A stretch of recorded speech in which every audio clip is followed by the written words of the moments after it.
It's funny. I remember talking to Heather Roos, about this show at one point, and she said, man, I can't believe there's a time when I said I could take or leave this show. Shit. Yeah, I think I'm at that moment. Oh my god, this just, based on the ending of this at least, this show has just gotten so freaking good. Like, how can I stop there? I can't stop there. Like, I would have to see what happens after that. And what's so great about it is that I feel like, in a weird way, I could stop there too. Like, if I found out there were no more episodes, I'd be like, holy shit, what a ballsy part to stop at. Like, oh my god. This season is so freaking good. Not perfect, we'll get to that, but Jesus Christ. I can't, like, I get it now. Like, I finally get why people are really like, no, like, you gotta see this show. I mean, at the risk of just repeating a lot of what I said in the other ones, but it really is true. It's like the same things I've said, they're just getting stronger and stronger and, sort of amplifying it more and more. It really does just give computer said something. Anyway, it really just does give so much more meaning and depth and dimension to the prequels. This really is a show that makes me say, oh my god, I get what George Lucas was trying to do. He didn't do it very well, but I get it now at least. I understand how this world and these characters were supposed to be interesting, because this is such an interesting season. It once again does the format where they put like 4 or 5 episodes back to back. That's one story.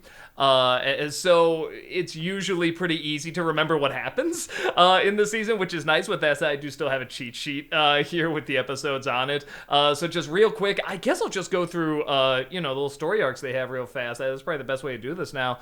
The first one involves Darth Maul once again trying to get his revenge, and him sort of growing in power with Savage, right? I think is how you say it. It's spelled Savage, but it's said Savage. And him trying to, grow more and more powerful. And I love this idea that in trying to get revenge, he'll kind of like almost take down these like empires and these planets and these kingdoms and just rip them apart just to get back at one dude. I love that. That is just so interesting. And again, that's a good background for the character. That's a good motivation for him, for all of this to be happening. I mean, they always say that, like, the most grandest of wars and stuff like that is usually caused by the most, sometimes the simplest of motivations. This dude just wants to get back at Obi-Wan, and so he will do everything he can, including just killing all these people and, destroying this world. I think it's Mandalore, I'm pretty sure, is the one that he went after. And it's so well done. And he's now like one of my favorite characters. Like, he started off, I mean, basically as a cool henchman. I mean, I know he's like, a Sith, and he's, the second, he's the apprentice of Palpatine and stuff like that, the Emperor. But it's just like, he had like, what, a line in the first one that he never says a thing. I mean, he looked cool and he fought cool. I'm not, saying that, but like, that's it. There's nothing else. They just make him so goddamn interesting. Every time he talks, his reactions to everything, the way he works off of Savage as well. Even Savage started off, kind of simple at first, but got more and more interesting. So all of that is wonderful. I love that. Then they go into sort of the Ahsoka, and Anakin trying to like train this group to sort of take part in this really, really big war. And it's more just about, I mean, okay, the Star Wars, you know what it is, but on this planet specifically. And they again sort of go into the technicals of battle. I like that they dive more into how the world works. I remember when I saw episode 1, I didn't get how, like, there's this big force field that's over, like, this gigantic army. They're throwing catapults of, like, energy balls, whatever the fuck they are, and, it's not getting through. And then these robots just walk right through it. I'm like, well, wait a minute, how does this work? And they explain it here. Anything coming at you with great force is not going to get through, but if you very slowly walk through, you can penetrate the force field. And they show it with these droids, that they had these little force fields around them. They say, okay, shooting a laser not gonna do anything. If you very slowly roll a grenade into their little force field, though, that can get through and that can blow it up. And so a lot of it's just them learning how to roll the little grenades there. And again, I like a world that makes you feel like, what would I do if I was in it? Would I be able to do that well? Would that be something that I could, get down, or would it be really tricky for me? Again, that just makes you want to be more involved in this world. There is technically a love triangle in this, but it's not handled that bad. Honestly, I kind of like the conclusion they come to, and especially, obviously with Ahsoka, I mean, they kind of set it up before, but a lot of it is, keep your eye on the prize, keep your eye on the goal, especially you're a Jedi, that's not, part of what we do here. And then you kind of see that, come in with Obi-Wan sometimes, like he has someone that he's in love with too, and that plays a part in this as well. So I didn't mind that too much, though. I didn't think that was like the most interesting part of this, but I thought it was done okay. Then we get home. I'm going to check my cheat sheet here. Okay, you get the, again, something I thought I was going to hate. This whole thing of testing the younglings to, go and make their lightsabers and get these little crystals. And I'm just like, fuck, man, they haven't done well with little kids in Star Wars, man. I mean, you remember young Annie and how bad the other little child actors were and stuff, but the kids in this are interesting. Is that Dante? That really sounds like Dante Bosco as one of the kids. I didn't get a chance to check the credits, but you have these kids that are not like the greatest characters. They're not like, oh my god, I can call all of them by name and say exactly like, what their personalities are, but it's like you get a good enough idea of which one's kind of a show-off, which one's a little bit more timid and afraid, which one's, more the tech geek and stuff. Sort of the format of a lot of these shows. But again, the setup is great for them going to this cave, and they have to find these little crystals to make these lightsabers. God, I'm sorry. I'm just getting all my words mixed up. I'm so sorry. To get these lightsabers or make the lightsabers, I should say. And all of that's interesting. I don't know. I never thought about what the hell makes a lightsaber. It's just space magic. I don't give a fuck. But this makes it really interesting. And of course, the way the crystals work and the Jedi work, they all sort of have a different meaning and a different thing you have to overcome in terms of finding the crystal and getting the crystal and even keeping the crystal. And then there's just a really good payoff in terms of this door that's closing. That it's one of those things where it's kind of like in Harry Potter where like, well, these kids can die in this school. Oh, well. And it's like, wait a minute. What the? No, there's more to it than that. I like in this, they make it, there are a lot of times where it's like, yeah, kids' lives could be in danger in this, but there's also kind of another layer to it where they're like, okay, it's a little bit more controlled than you think. And again, they allow the kids to kind of figure that out. But on top of that, they go into situations where they do have to fight their way out of something. And that leads to the one with it's Hondo, right? That's the Jim Cummings pirate. Fucking love that dude. He just gets funnier and funnier. And I just love the guys that kind of play all sides. They're just for, whatever gets them the most profit and everything. So he enters into the picture with this, which is funny because I thought, oh man, I don't want to see any more with the kids. That whole thing with looking for the lightsaber, like that was great. Looking for the crystal for the lightsaber, great. But it keeps going and it gets still really interesting, and you get to know the kids a little bit more. And again, this is another one where I really realized the voice actress for Ahsoka is just so comfortable now, like in this role. I mean, I say now, this is years ago, but there's a scene where the kids are sneaking in, they're gonna try and save her, and she puts together what's going on, that these acrobats are really the kids, and she just says, oh no.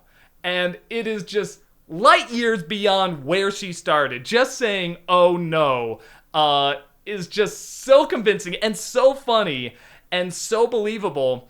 And just contrasting that to before, where, like I said, it just always sounded like she was in a studio and they always kind of went with take one. I don't know. It just didn't quite sound right. Where now it's just like, this is pretty much a fully developed character and she's interesting and she grows. I mean, a lot of the characters grow. On top of that, I think I said in the last vlog talking about the last season that I could finally see Anakin as Darth Vader, like the way he said one or two lines. I just saw that more and more in this season, particularly in the last arc with the chase. Which I shouldn't get to that. Yeah, it's because I also have to talk about this other bit here.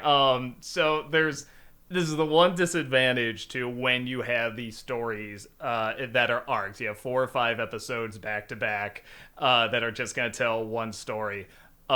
In something like X-Men, which sometimes did this, they do a couple stories back and forth, but usually it'd be rare. They're usually like, well, okay, here's maybe 3 back to back. Now here's an individual one. Here's an individual one. Now here's maybe 3 or 4. Now an individual one. If you get an episode about a character you don't give a shit about, the next one, it'll probably be about a character you like. Or like Star Trek Next Generation, they did that too. If it's about a character, it's like, well, I don't care about that one. Though honestly, I do like all the characters in Star Trek. But if it's like, I don't like this character, well, the next one might be about a character you like more. So, you just get through one and that's it. When you're on an arc with 3 or 4 episodes where you just don't give a fuck, it kind of sucks. That was me with the robots, the R2-D2, the little Jonathan Winters alien, which I know isn't Jonathan Winters, but it's clearly doing that voice. And the first episode is cute, and none of them are like awful or anything like that, but it just is not worth 3 or 4 episodes. Really, just one episode is fine. But they drag it out. And they kind of have like their cactus juice episode 2 where they start to hallucinate and stuff. And it's cute, it's fine, but man, I got sick of it pretty fast. But I get why it's there. You need that levity because there's a lot of heavy stuff in this season. So I'm not going to act like, no, you idiots. But just for me personally, that's kind of a downside. But then we get to this arc near the end, although it looks like there's another one here. I'm probably missing one, but anyway, a lot happens in this season. But the one where Ahsoka is essentially on the run. Again, this really becomes the fugitive, which was already, sort of a takeoff of Les Mis. But with this, you got not only a lot of chase scenes that are very similar, but you have like, she's jumping off a dam, like with sort of the little tunnel there. Kind of looks like a sewer jumping out into a dam and stuff like that. So, but it's great. It feels like it's taking a concept and doing something kind of new with it. It's not doing it beat by beat. It's doing, honestly, what Star Wars does. They'll take these familiar elements and rework them and sort of, draw what works about them and then put sort of a new twist on it. So I don't have a problem with that, honestly. The only time I have a problem, I think I said this before, is like, if there's a diner, like in the, Attack of the Clones, and it's just a diner.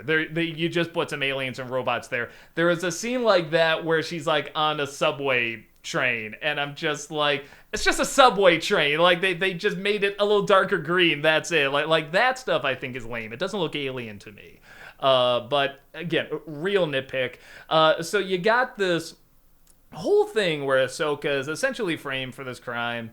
The Jedi kind of turn on her. They're like, well, is this, can we, sort of do like a trial with this, or can't we? Because that's always a thing. Is this, a Jedi Council thing, or is this like, whatever the fuck they call it, the Space Council? I don't know all the terminology, but, they essentially hand her over to get a trial that's very much going to be working against her. I fucking love Tarkin having a really big role in this. That's another thing where when I saw him, I'm like, all right, that's cool, but I don't know if I want to see more of him. But they really make me love seeing more of this character, and it's just so easy to believe it's him. Even though Peter Cushing's been dead for years, but I'm just like, I just so buy this is Peter Cushing. So you got that going on. And, you have Anakin. I love this dynamic where Anakin is trying to hunt her down, but he's trying to prove her innocence as well. Again, just like the fugitive. But because you know the connection between them, it really works. It does not take away from the story knowing that. If anything, it kind of adds to it and makes you realize more and more, man, what a great story The Fugitive is, that you can take those same elements and you can use it here, and it really works. Again, like The Fugitive did with Les Mis. So you got this going on, which is just great to watch because it shows his dedication to both their dedication and kind of their different ways of doing stuff, of trying to get to what's right, but also following orders, trying to follow by, no, I stand by, the order that we have here, the Jedi and our governments and stuff like that, but there's problems with it, they're clear, like every government, every system is going to have, so it's them trying to balance it. And the one thing that drove me nuts is that it's so clear who the bad guy is. I mean, like, so clear. But they drag it out and they make it more and more obvious in each episode to a point where I really thought maybe they were going to surprise me and it was someone else. Like, they're going to switch it around. Like, I almost thought, oh my God, wouldn't it be cool if, like, Anakin was the one who did this, who did this murder and stuff, sort of beginning of his turn, But no, it's the very obvious person that they're pointing to that happens to be helping out. Of course, I believe you. And it's just very clearly this person. But so that I didn't like. But you get to the end. And there's big choices. I guess I won't, just to be safe, I won't give it away. But, I mean, even though I'm sure all of you know it, but a choice is made by one of the characters that, again, I'm saying to myself, if this show was cool, if the show was smart, this character would make this choice, but I don't think they're going to do that. And they do it. Like, it's not one of those things where it's like, oh, I predicted what was going to happen. It's something you hope will happen because it'll make the story so much more interesting from here on out, but you don't think they're gonna do it, and they do, and it's still kind of a surprise because you don't think they'll go this route. I mean, even though this is clearly a story for older kids, not as much little kids, it's still like this very interesting, mature choice, especially to end the season on. I guess I was being told, this might have been, they thought this might have been the final season.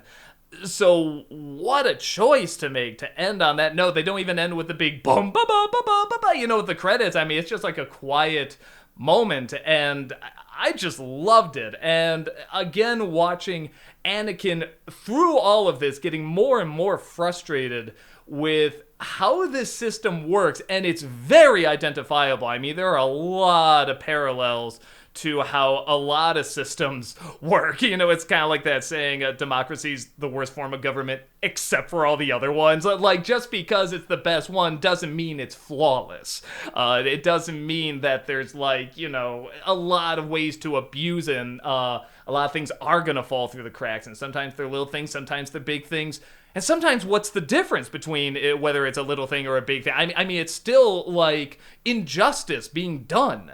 So, and again, to talk about the worst Star Wars movie, Last Jedi, that to me feeds into what I thought was interesting with Luke turning against the ideas of the Jedi. I thought that was very, very fascinating. Now, again, what this show does, and you could argue that the newer Star Wars movies did, is that they show, look, just because it's not perfect, and there's a lot of big problems with it, that's why you try to fix it. You try to work within the system, sometimes even outside the system. And I feel like this season was really about that. Like, what ways do you work, what ways do you change the system? What big ways do you do it? What small ways do you do it? What are the problems? They're not easy answers. They're very, very difficult problems, and sometimes there is no one answer that makes everybody happy. That's the difficulty of it, is that there's gonna be answers where people are still gonna fall through the cracks. You're just trying to make it where maybe less people fall through the cracks. I mean, it sucks, but that's kind of the way it it is, and I really like that this show focuses on that. One of the things I like about Star Wars is that it'll take this very black and white, good versus evil notion, the light side and the dark side. Gee, I wonder who the bad guys are, or which side they're on. But they'll blur it a little bit, with Darth Vader being. Okay, you're watching this. With Darth Vader being Luke Skywalker's father. This is about Anakin Skywalker. The twist. But I feel like this takes it further and further, and I like it when Star Wars takes it further and further. I get why people like the more fairy tale element. No, happily ever after, cutie walks. They get the little ceremony. Everything's fine. But I like when a little bit more difficult questions are asked, because then I think you can attribute that to kind of your everyday life stuff as well. If you just stopped at the first Star Wars, it'd be a good versus evil story. That's it.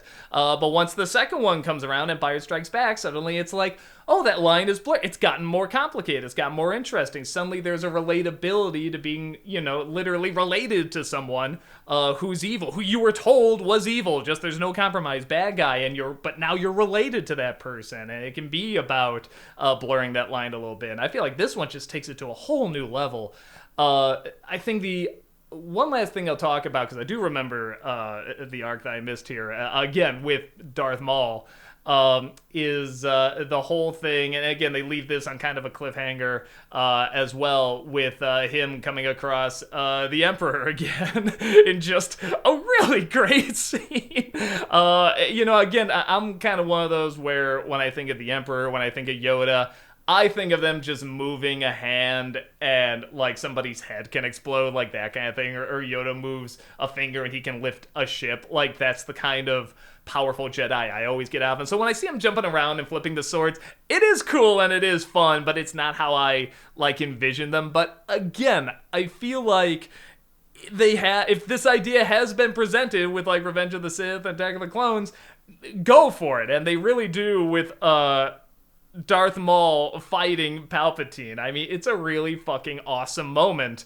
And with that said, too, again, without giving away any spoilers, I'm not...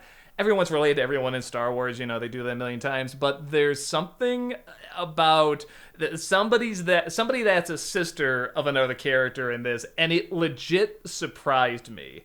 And on top of that, it didn't seem like it was done just to shock you. It's something where you can look back at the history of these two characters and be like, whoa, that makes them so much more interesting. Like, not to compare it to something like The Sixth Sense, but you can go back and sort of be like, oh, so that's... Now I can look at this in a different way. This reveal with these two characters, I mean, really, essentially, at this point... They're big characters, but they're not like Obi-Wan or Yoda or something. They're not like the super essential characters. But you can still look back and be like, wow, I just now look at the dynamic of these characters that were already interesting, so much more fascinating, and just in this really unique way. So, yeah, man, this... I can't imagine not finishing this show. After that... But again, what's so great about it is that if it did stop here, which I know it doesn't, but they thought it might, if it did, I'd still be like, perfection, great. That is such a really interesting part to stop. And I just loved it. I just really, really loved it. So, yeah, I guess the next two seasons, if I'm hearing right, are a lot shorter. I think they're like 10 episodes, something like that, like half the amount. I have to double check. I could be wrong. So I might be able to get the next one to you pretty fast. But yeah, at this point, I don't know where it's going. I'm excited to see where it's going. I now really, really get why people say this fixed a lot, because now I can look at so much that happens in the prequels and be like, okay, that makes sense now. It's still not very well acted. It's still not written the best, but it makes sense. It's kind of like that video game of The Room that was made years ago that was kind of making sense of all the stuff that didn't make sense in there, like they're filling in the blanks. I feel like this is really, really doing that, and yeah, just well done to you, man. I mean, this is really a legit great series. So yeah, I'm excited to see the other 2 seasons, and I guess I'll see you at those. Take care.